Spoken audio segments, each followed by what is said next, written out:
Welcome to Namitha news. మదనపల్లిలో ప్రపంచ పొగాకు వ్యతిరేక దినోత్సవం సందర్భంగా ర్యాలీ నిర్వహించిన వైద్య సిబ్బంది. మదనపల్లి జిల్లా ఆసుపత్రిలో శుక్రవారం ప్రపంచ పొగాకు వ్యతిరేక దినోత్సవాన్ని పురస్కరించుకొని ఆసుపత్రి ఆర్ఎంఓ డాక్టర్ ప్రసాద్ రాజు ఆధ్వర్యంలో ర్యాలీ నిర్వహించిన వైద్య సిబ్బంది. ఈ సందర్భంగా ఆసుపత్రి మెడికల్ సూపరింటెండెంట్ ఎంఎస్ రాజు పాల్గొని మాట్లాడుతూ ప్రజలు పొగాకు వాడకం ఆరోగ్యానికి చాలా హానికరం అంటూ దానివల్ల వచ్చే ప్రమాదకరమైన జబ్బులను వివరిస్తూ పొగాకును వాడకుండా ప్రజల్లో చైతన్యం తీసుకువద్దామని పిలుపునిచ్చారు.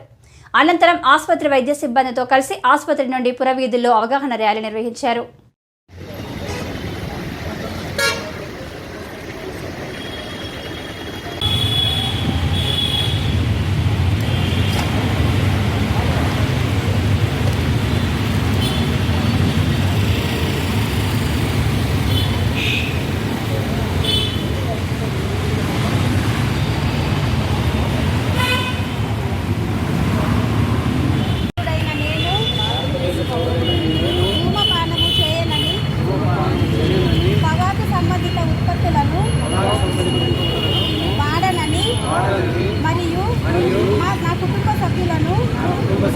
నా పరిచయస్తులను పొగ తాగవద్దని, పొగాకు ఉత్పత్తులను సేవించవద్దని చైతన్యపరుస్తానని, అలాగే నేను విద్యను అభ్యసించు విద్యా సంస్థల ప్రాంగణాన్ని పొగాకు రహిత ప్రాంగణంగా ఉంచుతానని మరియు నా తోటి వారిని అది చేయమని ప్రోత్సహిస్తానని